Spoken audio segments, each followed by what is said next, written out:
Assalamu alaikum. Today I bring a classic board game review of the Power Ranger game by Milton Bradley.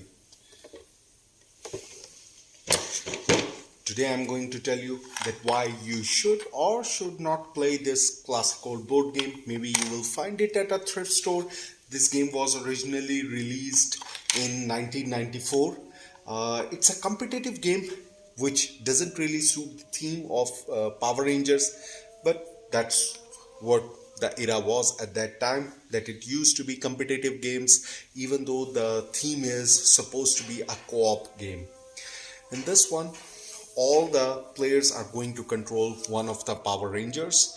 So you can choose which one you start. You start in your normal human. For example, I'm controlling Jason form. And one of the things that you will have to start is just like Parcheesi, you have to roll 5. Well, in Parcheesi it's 6. Here you have to roll either a 5 or a 6 to first transform into the Power Ranger form before you can start defeating the enemies, and only then you get to do any other thing. So you will roll the dice. If you get a 5 or more, then you get to transform and then place your standee on the board in your column. So there are these columns in front of the putty figures, whatever the minions were used to be called, the putty minions, putty henchmen, whatever. And then you get to beat them up. How you would beat them is using the same mechanism. You will roll a dice, and then you are going to, whatever comes on the dice, you are going to check at the bottom of these. There is going to be a number, and based on that number you are going to find out that if your dice result was equal to or higher than this number, then you were able to defeat it and you move forward ahead on the track. Kill this one and move ahead on the track, otherwise you remain in the place. You have to kill 3 of them to reach one of the space aliens, which are the big baddies that you see on the back side. Now, what else is there in the game? The uncooperative thing that comes in this game is going to be regarding the swapping that can happen in the game. So even though you're supposed to play as a co-op game, but also what you're going to do is that any other player, so on your turn, for example, I was going to beat, but before my roll, any other player can choose that no, I am going to swap. So the current player will have to close their eyes. Well, the rule book says you have to look away, and then they can swap one of the putty figures from in front of me with any other figure and perform a swap. Why would you be doing that swap? You want other Power Rangers, other player, other uh, again your friends, but in this one your competitors, to be hindered. So if you have a high number putty figure in front of you, maybe you want to send it to someone else's lane, or maybe you want to bluff someone else, because once if your die result wasn't good enough to beat them up, maybe you want to bluff them into wasting one of their power coins and hinder their movement. How do you waste their power coins? Well, that's one of the mitigation mechanism in this game. Before the active player makes any of the dice roll, there are these power coins which are ranging from 1 to 5, and you can decide that before you roll, if you know that the figure in front of you is going to be more powerful, or someone has swapped a more powerful figure in front of you, and you don't want to, because on your own turn you cannot make a swap. So on your turn you want to defeat, you want to ensure that you defeat, you can decide that, for example, I am committing my power level 3 power token to this dice roll, and then you are going to roll the dice. So whatever is your result, for example, for me it was 1 plus my 3 power, so the total is 4, and the putty figure was a power 2.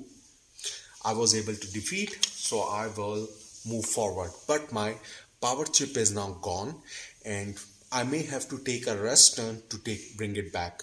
So how do I take a rest? Well, I will have to waste one of my turns. Instead of fighting, I will have to roll the dice, and as long as I have multiple chips on the board, as long as I roll the exact number which I'm trying to recover back, I can recover that chip back, or I can roll a 6 and recover any chip of my choice back. So that's the rest mechanism.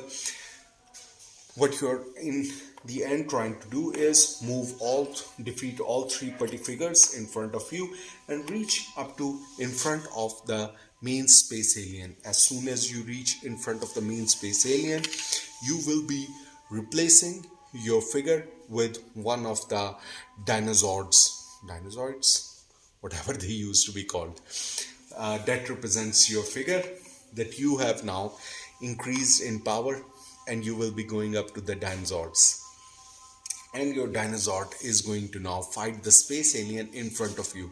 The same rules for space aliens still applies, that anyone can swap the space aliens. Space aliens are going to have different powers, values underneath their figures as well.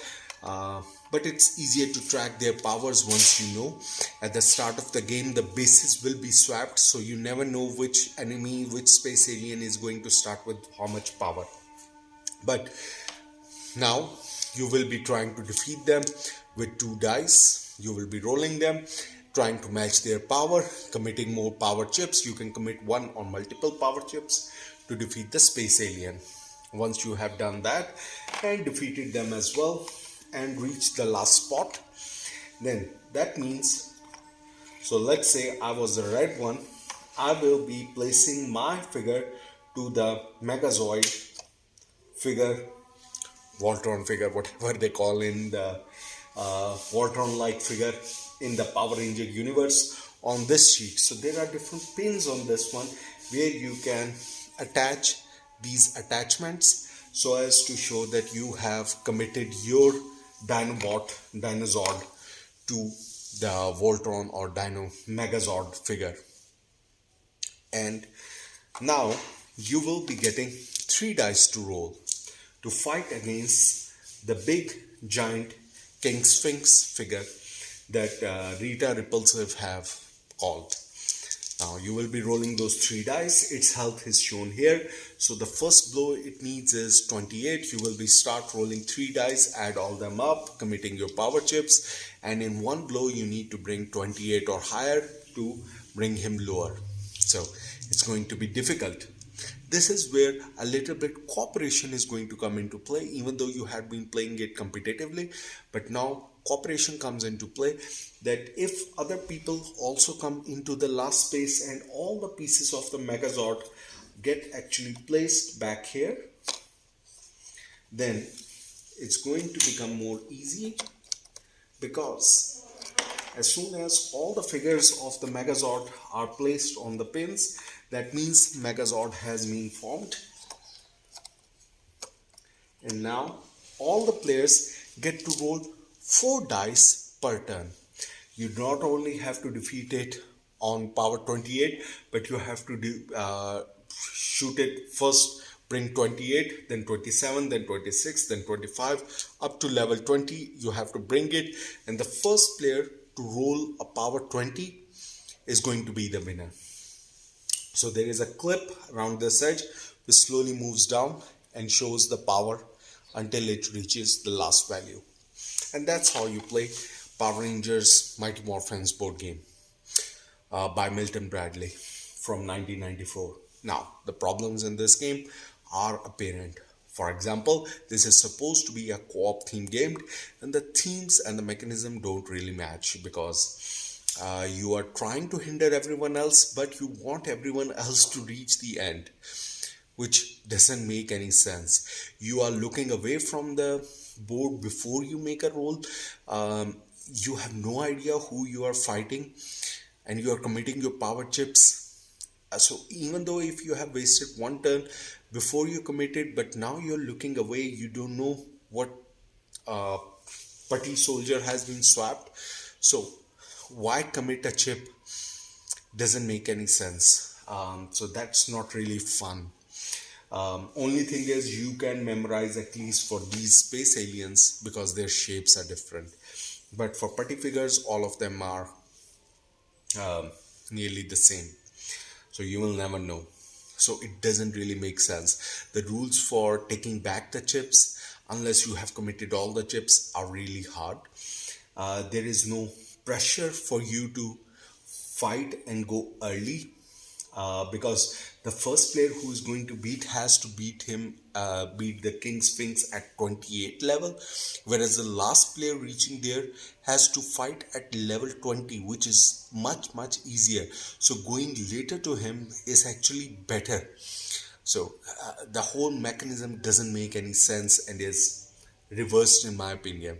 Later on, even players will try not to defeat King Sphinx later on because, well, they know if they give him, let's say, the second last blow, the last blow will be given by someone else. So why give him the second last blow? They don't want to, because whoever gives the last blow is going to be the winner. So the whole thing doesn't really make sense, other than a very beautiful table presence with the standees and a big board that comes with the game. The cardboard tiles are very thick, sturdy, the colorful artwork. Well, the game doesn't really match the amount of production value that went into the game. So even though production gets a 10 out of 10 from me for the timeline it came from, but the game was really not fun, even in 1994 when I used to play with my brothers. So that's why, if you get a chance, I prefer that you avoid it. That's my review for Mighty Morphins Power Rangers from Milton Bradley, a game from 1994. That's it for me.